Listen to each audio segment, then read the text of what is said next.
When I look at my own birth certificate, I noticed it was a copy of the original. It was a copy of the original. So I went through all my old boxes and baby books that my mom had saved before she died and found what I was looking for. See, my original birth certificate, it was brittle and yellow with decades of age, but wow, it was not the original.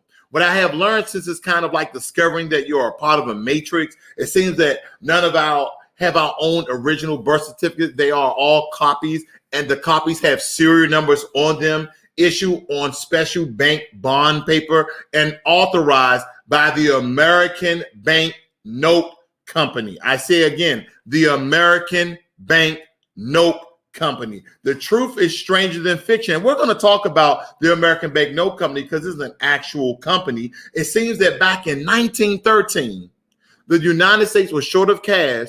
World War I had depleted the treasury, and there were several really bad financial panics in 1907, especially so the country needed to print more money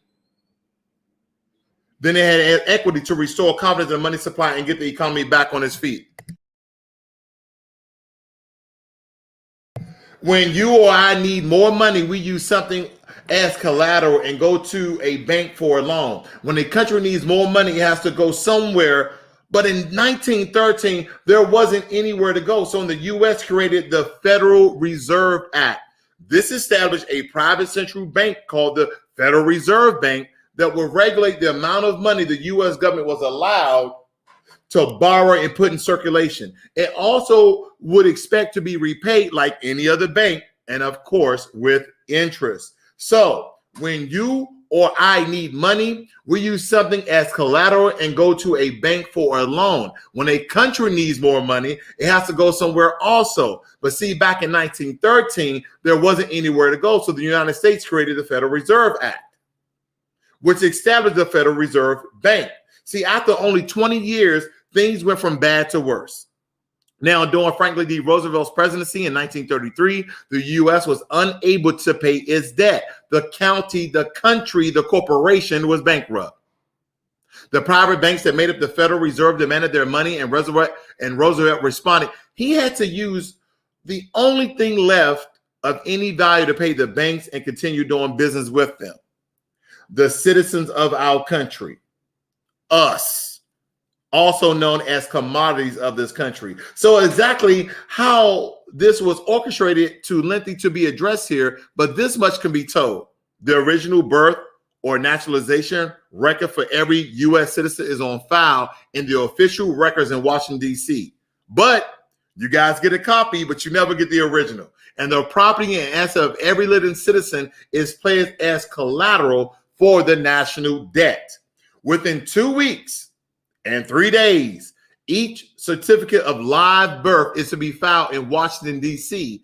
Evidence reveals that there is even a federal children department established by Shepard Townsend Act of 1922 under the Department of Commerce that appears to be involved in the process in some way. Every citizen is given a number, the red number of the birth certificate, and each live birth is valued. Each live birth is valued from $650,000 to $750,000 Federal Reserve dollars in collateral from the feds. Good morning, China, and good morning, Learning Every Day. See, that kind of makes you feel a little different when you look at Federal Reserve Chairman. But let's take a real good look at a birth certificate out of Louisiana And I want to make sure that you guys see this because it's very important that you guys understand how this looks. Okay, how this looks. So here it is. Here's a birth certificate. And as we're looking at the serial numbers here at the top left, we see that 234322. Now, this is an example, but this is an actual copy of a live birth certificate. And when I look at it, I see American Banknote Company. Why is American Banknote Company on your birth certificate? Let me just blow this up so everyone can see this. This is an actual birth certificate out of Louisiana. And it says here, American Banknote Company. Why would that be on a birth certificate? And it says here, I certify that this is a true and correct copy of a certificate or document registered with the Vital Records Registry of the State of Louisiana. Okay. Now we see that. We see that correctly. So when I say since the early 1960s, the state government has issued birth certificates to persons with legal fictional names using all cap names, this is not a lawful record of your physical birth, but rather the acknowledgement of the birth of the juristic all caps. It may appear to be your true name, but since no proper name is ever written in all caps, either lawfully or grammatically, it does not identify who you are. The birth certificate is a government self-created document of title for its new property, you and me. In a way, it makes us a kind of corporation whose company is named as same as our real name, but written in all caps. This corporation then generates taxes and wealth over its lifetime in the way it repays the collateral that Uncle Sam borrowed from the Federal Reserve. Now, this is the truth as I know it. It may be my rhetoric, it may be my perspective, it may even be my propaganda, but this is what I know to be true for me. See, when I think about a bond, a usual formal written agreement by which a person undertakes to perform a certain act as fulfill the obligations of a contract with the condition that failure to perform or abstain would obligate the person to pay a sum of money or will result in the forfeiture of money put up by the person or surety. Now let's move over to the American Banknote Company. Okay, for a lot of you, you may not be, and I just want to go back to the birth certificate so we can see that for people who are just joining us today. Can I show you this? This is on a Louisiana birth certificate. State of Louisiana, the record is valid for birth only, certificate of live birth. This is someone's actual birth certificate. And you see the American Banknote Company, the American Banknote Company. So let's see what they're all about. So we're at the encyclopedia.com, and you can tell here you have the American Banknote Corporation. Okay.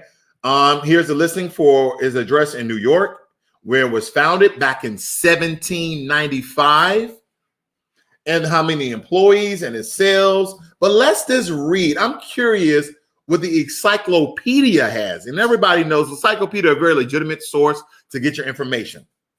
American Banknote Corporation, I'm here, is a holding company with subsidiaries in the United States. Slaves were bought there. Brazil.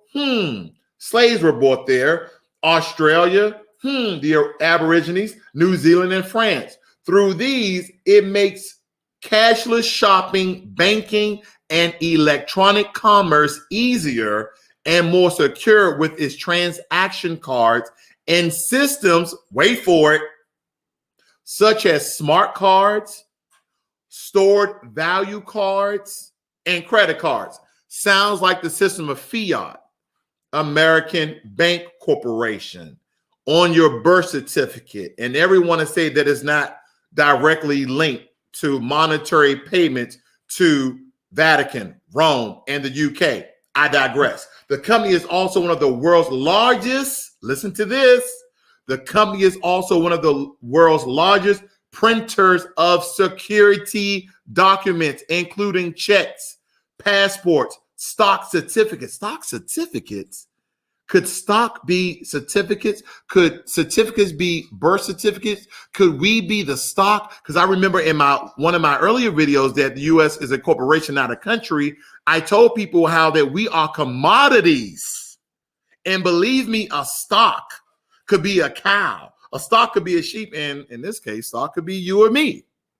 I'm just reading it for verbatim right here, the Encyclopedia Britannica, or maybe without the Britannica, but this is encyclopedia.com. But it says that he says here that the company is also one of the world's largest printers of security documents, including checks, passports. What are passports used for? Oh, to go to other countries to keep track of you. Okay, got it. Stock certificates, food stamps, and foreign currency, and provides printing and storage services for government and private sector organizations. Nearly 75% of its sales occur in foreign markets.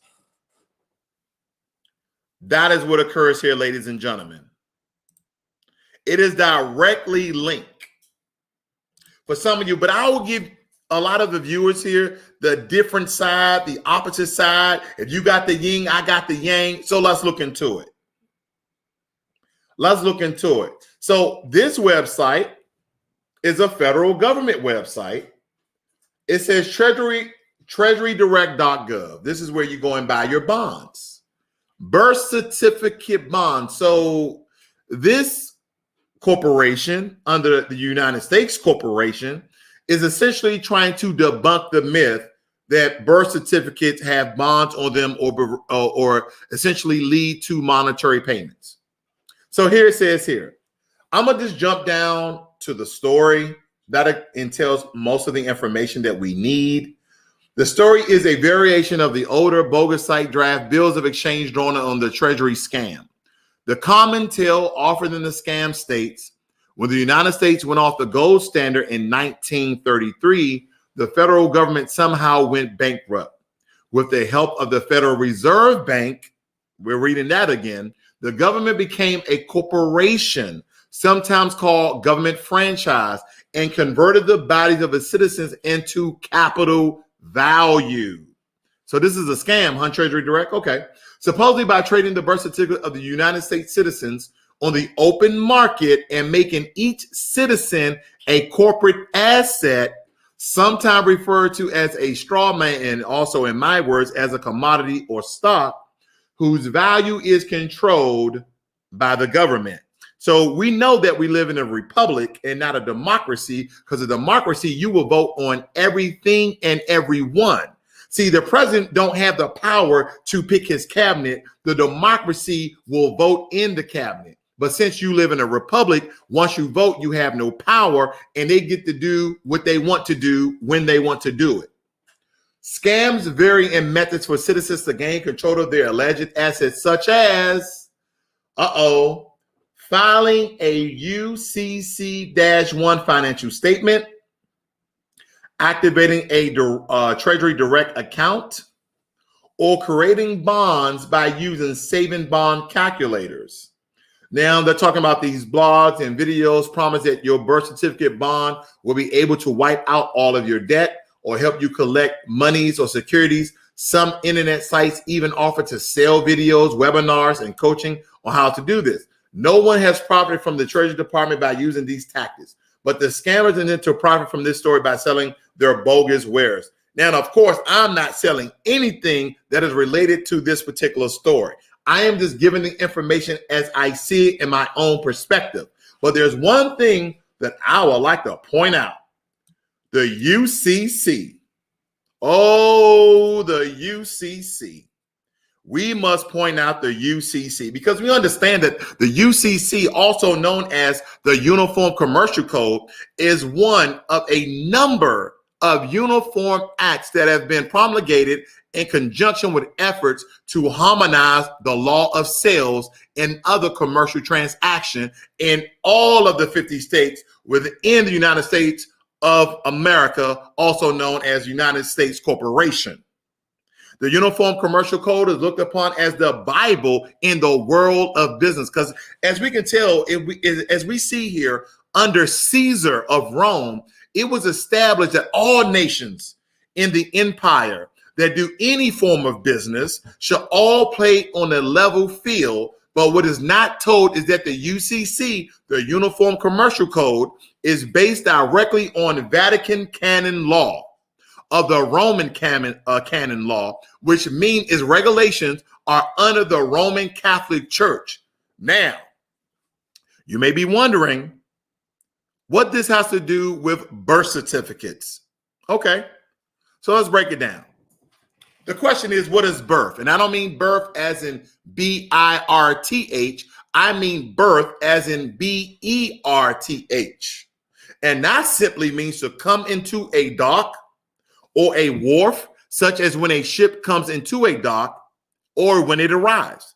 So consequently, when a ship pulls into a port, it pulls in and stops. That is called its berth because the ship has now arrived. So because it's on the laws of the high seas, it is governed by the UCC commercial law. So when the ship pulls into its berth, the first thing that the captain must do is present a certificate of manifest to the port authorities. What is a certificate of manifest, you may ask? It is a document listing a ship contents, cargo, crew, and passengers. So whatever the ship brings in at berth, B-E-R-T-H, the captain has to present a certificate of manifest showing the identity and value of the items on the ship. Now, consequently, when people are born, they come out of their mother's water, their womb. Therefore, they must have a birth certificate, which is a certificate of manifest, because the people are considered a corporation-owned item. They are a human resource. Let me say it again. When a person is born, they come out of their mother's water. They come out of their mother's womb. So therefore, they must have a birth certificate, which is a certificate of manifest, because the people are considered a corporation-owned item. They are a human resource. See, this goes back to the German Nazi concept that every human coming out of their mother's water must be birthed, and therefore the people have to have a certificate of manifest to see who this individual is and how much they are going to make for the government in the New World Order. So since the U.S. went bankrupt back in 1933, as we covered before, all new money has to be borrowed into existence. All states starting issuing serial number certificates, also known as warehouse receipts, for births and mergers in order to pledge the people as collateral against these loans and municipal bonds taken out with the Federal Reserve Bank. This is called the full faith and credit of the American people, is said to be that which back the nation's debt. That simply means that the American people's ability to labor and pay back that debt. Why do you believe that every American essentially is in debt in some form or fashion? Why do you believe that the system of fiat runs rapidly in the Western world? Because you are an asset. You are a commodity. In order to catalog its laborers, the government needed an official methodological system of tracking its property to that end. See, humans today are looked upon merely as resources. Human resources, that is. Why do you think when you call to see if a company is hiring, you have to go through a division known as human resources? Because you are a resource that has to work for the corporation in order to make the corporation money. Because the United States Corporation is the head corporation under the many other corporations that fall under the larger corporation. So you are an asset, you are a human resource, because you're resourcing the corporation through your work that they have to pay taxes. So essentially, if the corporation that you're working for have to pay taxes, then you have to pay taxes off their taxes. So everybody's getting taxes except who? The United States Corporation. It's a game. The people are resources to the government. Their birth certificates are a security on the New York Stock Exchange, which is why if you look at all birth certificates in America, it will say at the bottom that it is printed on security paper. Do not accept if not on full color security paper. See, at the bottom, you will always have a series of numbers, red numbers printed on birth certificate, in which those numbers are a security stock exchange number on the World Stock Exchange. So in which the American people are worth money to the international bank that bought the government back in the 1930s. See, governmental assignments of a dollar value to the heads of citizens in America began on somewhere around July 1860s, 1862, which President Lincoln offered 6% interest in bearing bonds to states who freed their slaves on a per head basis. See, the government knows that they can only extract so much money out of the economy. So their idea is to bankrupt private owners so that the banks who are behind the syndicate become the owners of all assets in that country. That's the real scheme. That's the real motive by encouraging Congress to spend money it doesn't have. Why do you believe that America can still operate at a high debt level and we're still the most powerful and richest nation on earth? How do you believe that? Because we're sitting on 330 million people who are essentially government assets, human resources, stock, and commodities. So I think we need to take a moment here and we need to look at this, the U.S. national debt. I love looking at this because the last time I looked at it, we was around $27 trillion. Who knows? We might be at $28 trillion. I mean, who cares how far we go up, right? This is cool. That just keeps going up and up and up, and no one's paying for it. So here we go. The U.S. debt calculator, we're at $27.9 trillion and still rising. But who cares? We are a company, we are a corporation that essentially operates out of debt. And guess what?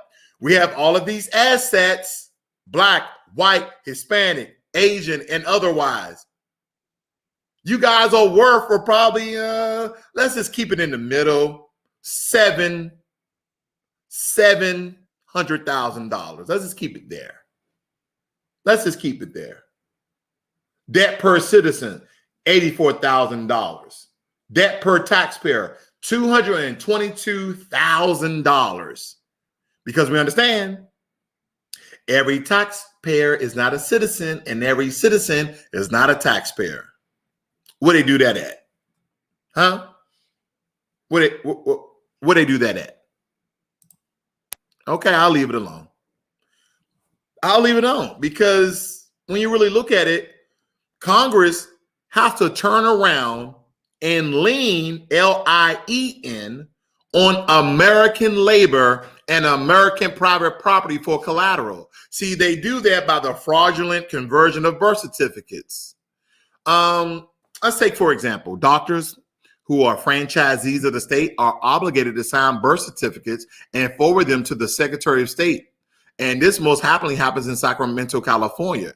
They make certified copies and forward those birth certificates to the Department of Commerce in Washington, D.C. The Department of Commerce does the same thing. They make certified copies and forward them on to the International Monetary Fund in Brussels, Belgium, also known as the IMF. Now, this is the center of the hub of the banking syndicate, and they are, of course, loaning these huge sums to various governments around the world, including the Congress of the United States. The Congress needs some for collateral, and what they use for collateral are these birth certificates. They get treated as certificates in equity, which matures on the 18th birthday of the person whose name appears on the birth certificate. The bank then keeps track of these and use the number that any particular nation has available as collateral on the international debt as performance units on the international debts. See, these certificates in equity end up being regarded as performance units on the international debt. The more of those you have, the more money you can borrow. Case in point, $27.9 trillion and rising. I love that debt. It means nothing to anyone. That's why no one really cares. They're like, oh, we're $28 trillion in debt. And what? What has changed in America because of the debt toll? Exactly nothing. I digress. Because we need to understand is that the bank then keeps track of these and use the number that any particular nation has available as collateral on the international debt. See, the more of those you have, the more money you can borrow.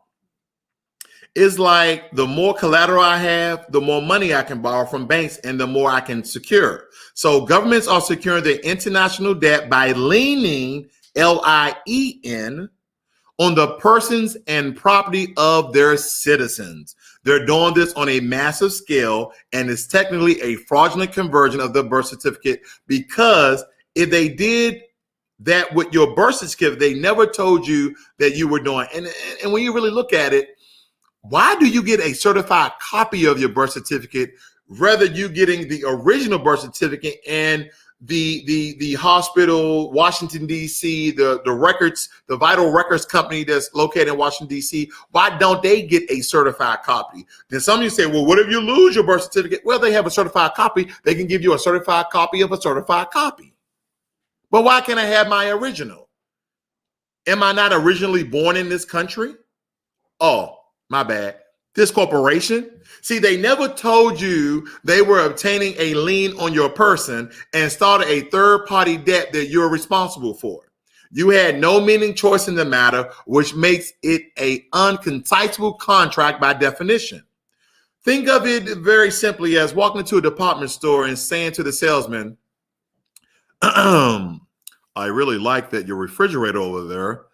I want to buy it. Ship it to my home tomorrow and send the bill to me, says Willie Brown. So the next day, the refrigerator ends up in your garage and the bill ends up in Willie Brown's mail. Willie Brown opens his mail and says, what's this Sears? One refrigerator, $800? What is this? I didn't buy this. I'm not party to this transaction. I don't even know about it. Why are they billing me? There must be a mistake here. Well, this is the kind of like what's happening now. See, the department store is the Federal Reserve. They're supplying Federal Reserve notes. Willie Brown is American people, and I, the one who went in there and bought the refrigerator in the first place, I represent Congress. And I'm saying, don't send the bill to me, send it to the American people and can lean on their property, by the way. You can use our police, okay? You can use the race soldiers. You can use the badge terrorists. You can use the police. And they will enforce it for you. See, we'll extract the money. We'll get the money. Don't worry about that. So that's the fraud that the government and those who are in power is keeping from the American people. The fraud is that Congress bankrupt the U.S. Treasury and turn all their gold over to the Federal Reserve Bank, which are not federally government agencies.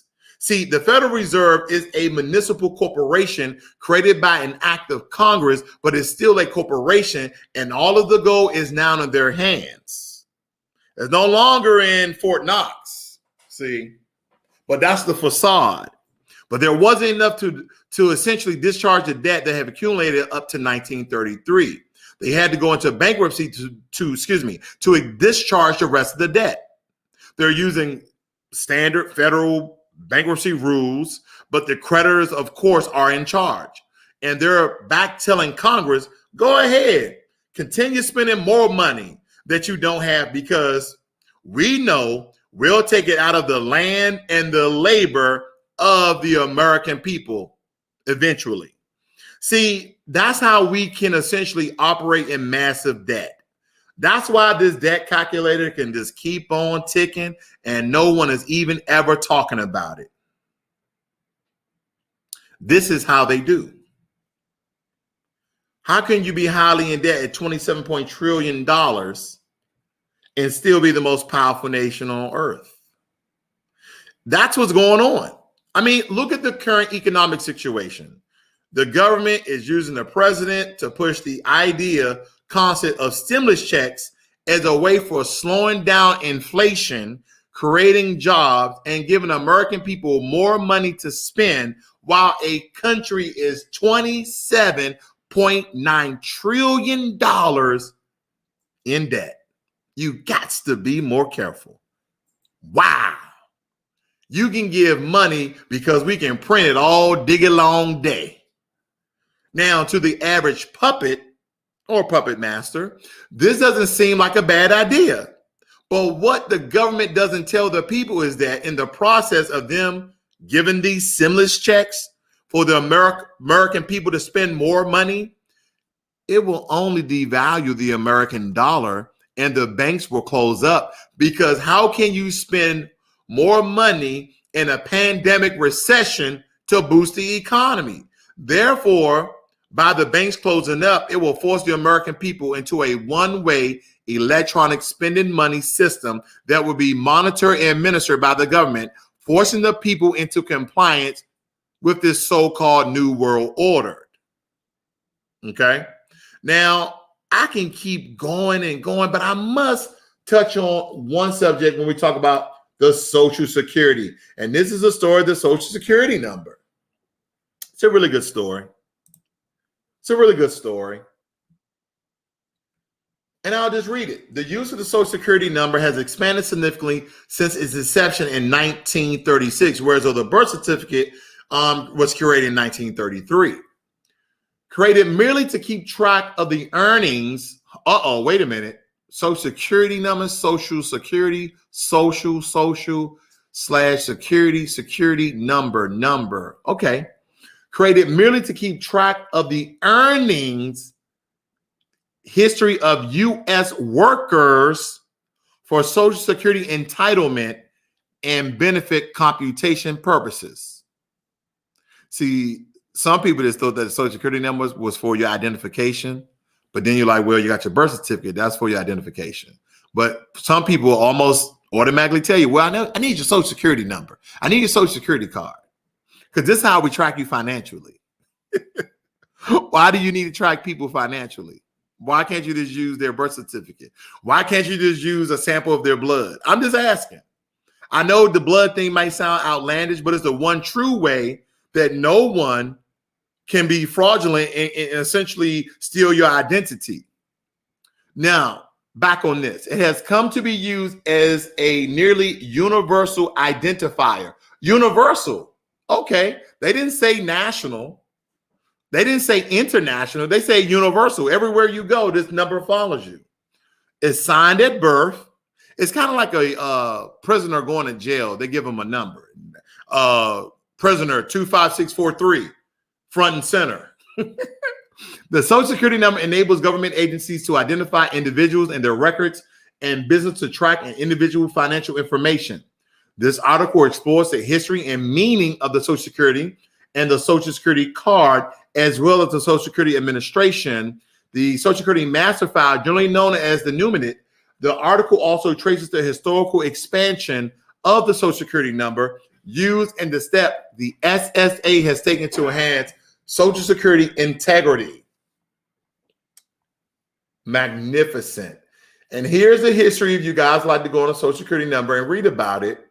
But this is all very, very interesting because when I read it, it says, I'm right here. It says here, the board called a meeting of all interested agencies to discuss the numeration issue. In 1935 report, a subcommittee of the interdepartmental group proposed three alternatives: a 9-digit number consisting of a 4-digit serial number, an 8-digit number with a 5-digit serial number, and a 3-digit geographical indicator, or a 7-character version of consisting of 4 digits and 3 alphabetic characters. This is highly designed to control. This is highly designed to track people as assets and commodities. I mean, essentially, you can't make this stuff up because when you go over to Investopedia and you look up, so how does the UK play a role? We talked about the Vatican. We talked about Rome. What is a crown corporation? What is a crown corporation? Okay, let's read about it. A crown corporation is a corporation that is established and regulated by a country state or government. This is the opposite of private companies, which are privately owned, structured, and operated to serve the owners of the company.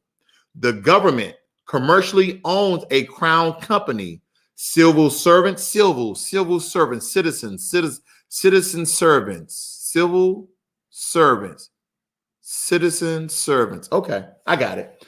Partially control and operate the type of company which is meant to serve the public interest as determined by the current government. We got Ron Hastings here saying, did you know that Washington, D.C. isn't part of the U.S.? Yes, I do. I was born and raised there.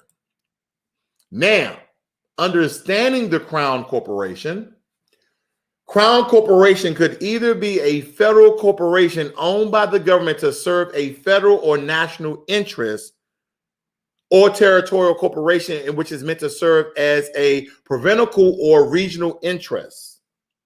There are also contexts in which the government has a controlling interest. Whoa. There are also contexts in which the government has a controlling interest, perhaps by owning the majority of voting shares and having the ability to appoint the majority of ruling members of the corporations. According to the New Zealand Treasury Department, they are more common in Commonwealth countries such as Canada, New Zealand, and Australia. Okay. I'm confused about the Commonwealth countries because here in America, we were considered a Commonwealth, but now we have Commonwealth states. But when I look at New Zealand, Canada, and Australia, and then I go back to the American banknote and I'm looking at these countries, New Zealand, Australia, I think they missed a couple. They missed France, Brazil, and United States of America. I mean, that's what I'm reading. That's what I'm reading because the United States government is actually the United States corporation. It was created behind the screen of a federal government when, after the manufacturing victory in the American War of Independence, the British colonies exchanged over dictatorship from London for the far more effective covert dictatorship that has been in place ever since. In effect, the Virginia Company, the corporation held by the British Crown that controlled the former colonies, simply changed its name to the United States of America and other related names thereof. See, these included the U.S., the USA, the United States of America, Washington, D.C., aka District of Columbia, and the president of the corporation is known as the President of the United States. This is an accurate title given that one is the name for the corporation, the United States. See, he or she is not the president of the people or the country as they are led to believe. That's just a smokescreen. This means that the Bush launched a war on terrorism on behalf of a private corporation to further the goals of the corporation. It had nothing to do with America or Americans because these are very different legal entities. It is the United States corporation, not the government, which owns the United States military and everything else that comes under the term federal. Let me say that again. It is the United States corporation, not the government, which owns the United States military and everything else that comes under the term federal. The private-owned corporation called the United States is the holding company. The United States corporation is the holding company, if you like, and the 50 states are its subsidiaries. You may have noticed that the national flag of the United States of America, aka corporation, always has a God fringe when displayed in court or federal buildings. And you'll see this also in federal funded schools and on the uniforms of U.S. troops. Under the international law of flags, a gold fringe indicates the jurisdiction of commercial law, also known as British maritime law, and in the U.S. as the Uniform Commercial Code, as we stated before, or the UCC, the gold fringe is not part of the American flag, known as the Stars and Stripes, but it is a legal symbol indicating that the court government building, school, or soldier is operating under British maritime law and the Uniform Commercial Code, military and merchant law. So take, for example, if you appear in a court with a gold fringed flag, your constitutional rights are suspended and you are being tried under British maritime law. If it seems strange that a court or building on dry land could be administering under maritime or admiralty law, look at U.S. Code Title 18B7. It says that the jurisdiction is applicable in the following location: the high seas, any American ship, any lands reserved or acquired for the United States, and under the exclusive or concurrent jurisdiction thereof, or any place purchased or otherwise acquired by the United States by consent of the legislator of the state, in other words, mainland America. See, all this is founded on Roman law, which goes back to Babylonian law, because the so-called Illuminati have been playing this game throughout the centuries wherever they have gone. And essentially, some people like, oh, the Illuminati, they're just enlightened scientists. They don't really have an evil plot of New World Order. Who really knows? But the major politicians know this is how things are, and so do the top government administrators, judges, lawyers, and insider journalists. You have no power in this corporation, ladies and gentlemen. You voted in, and that was it. Some people are like, oh, we live in a democracy. We live in a democracy. No, you do not. You live in a republic. Read the Pledge of Allegiance. Read the Constitution. You live in a republic. Once you vote, once you elect those officials, they appoint their cabinet to do their will and their bidding. If you lived in a true democracy, you will vote in every official that speaks on your behalf. And that includes the Supreme Court, which is not elected. They are appointed. The scam has been set up so that when you register with the federal government in any way by accepting a social security number, a driver's license, or any of the other official federal documents, you are unknowingly contracting to become an asset employee of the United States corporation. Every word or use of lower uppercase is making a legal statement. Have you noticed that when you receive correspondence related to government, law, and anything to do with finance, including taxation, your name is always spelled in all uppercase, as in Ray Ross? But the uppercase name, okay? The uppercase name is not you. It is a corporation, aka trust, set up by the government corporation through the Treasury Department at your birth. Every time a child is born, a trust / corporation is created using his or her name in all uppercase. So Ray Ross is what they call a straw man, a corporate, not a human entity. They do it this way because governments are corporations and they operate under commercial law, the law of contracts.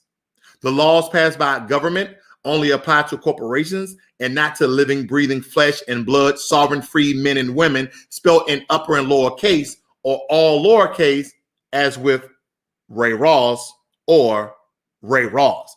One in natural caps, one in smaller caps. The living, breathing, sovereign man and woman is subject to common law, not commercial law introduced by governments through legislation. See, using commercial law makes it much easier to install an elected dictatorship. Unlike common law, you're not subject to precedents built upon centuries. You simply have to get a majority to vote for a bill in Parliament of Congress or have the U.S. president sign a document and the law is imposed. It amazes me how some things you have to vote in and then the president can come in with what? An executive order. Now, with an executive order, do senators, do congressmen vote? No, they do not. Do the American people vote? No, you do not.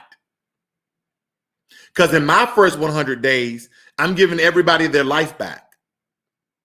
Vatican, Rome, and the UK will no longer own us in my first 100 days. How about that? See, what you also have to do is clearly to keep from the people that knowledge that their name in all uppercase is not them. That's the one thing that you have not been told, but that's okay. Now you know.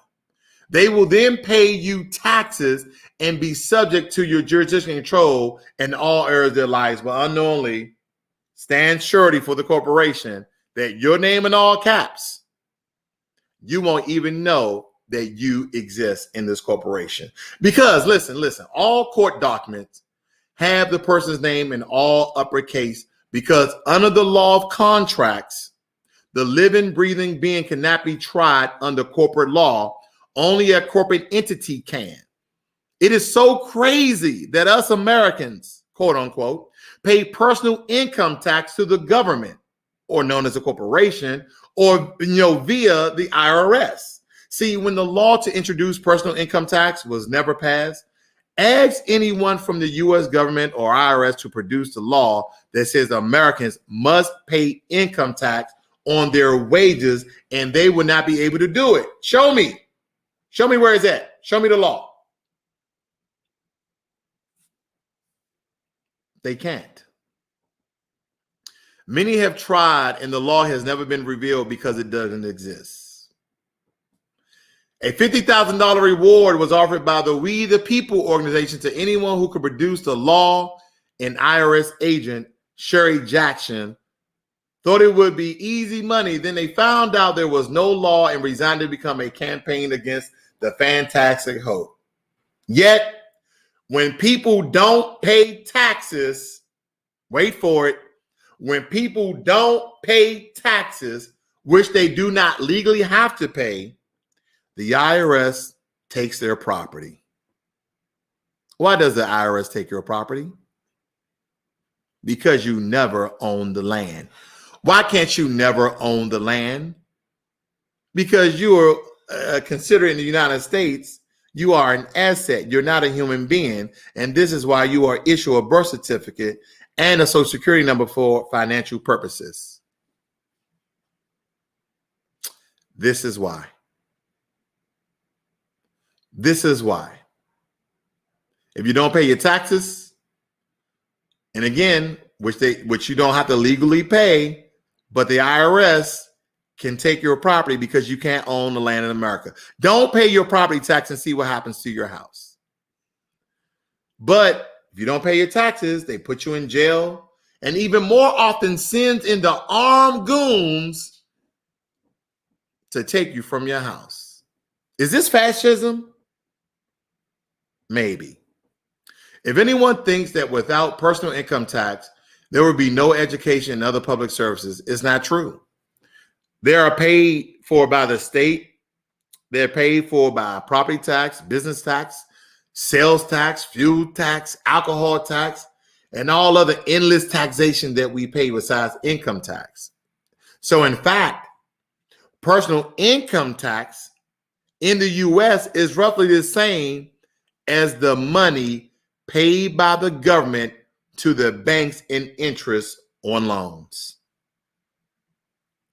Ladies and gentlemen, you have no idea the hypocrisy that withstands in this nation that we call home. We're nothing but commodities and assets. Now, to end this on a much lighter note, I would like to share with you some information that I think you guys would just be intrigued. This is coming from, let me see, News Now, but I must share this with you guys. Look at this. It will be required, vaccination passports could be required as soon as the summer. In order for you to travel, you may need a vaccination passport. Let's see what this news guy has to tell us. Suitcase, check. ID, check. Boarding pass, check. But do you have your vaccination passport? It could be the new standard in traveling. Quite simply is it will be required. The real question is what technology will be available to create a universally acceptable, a universally readable, and a document that can't be forged. CBS News travel editor Peter Greenberg says early versions are in development all around the world. The private sector is all racing to come up with one. Some governments are doing it. Denmark is creating a digital passport for its citizens that will contain all your current medical information that can be updatable on that digital card. While digital versions are the ultimate goal, Greenberg says early models will likely be physical, like these created by award-winning scientist and inventor Isaac Daniels. This is the e-vaccine, which is electronic vaccine passport. You know that little white card that you get after your vaccination? Well, the same information goes into here. When you got your first dose, which one you got, and the date. You can have that information right here in this book, or you can access it electronically. When you go to the airport and they, just like your passport, and they just swipe it, all your information already there. Greenberg says vaccine verification for travel could be mandatory on cruise lines and some airlines as soon as July. They're going to be asking for it at your point of departure and at your point of entry. So at the airline ticket counter, at a passport control, and at the same time when you're entering a country at Customs and Border Protection. There you have it, ladies and gentlemen. We have come to the end. And as you can tell, you are not in control of your own life, but the government and the governments around the world are. You are commodities, you are assets, you are stock. This is Financial Literacy 101. Learn money and be inspired.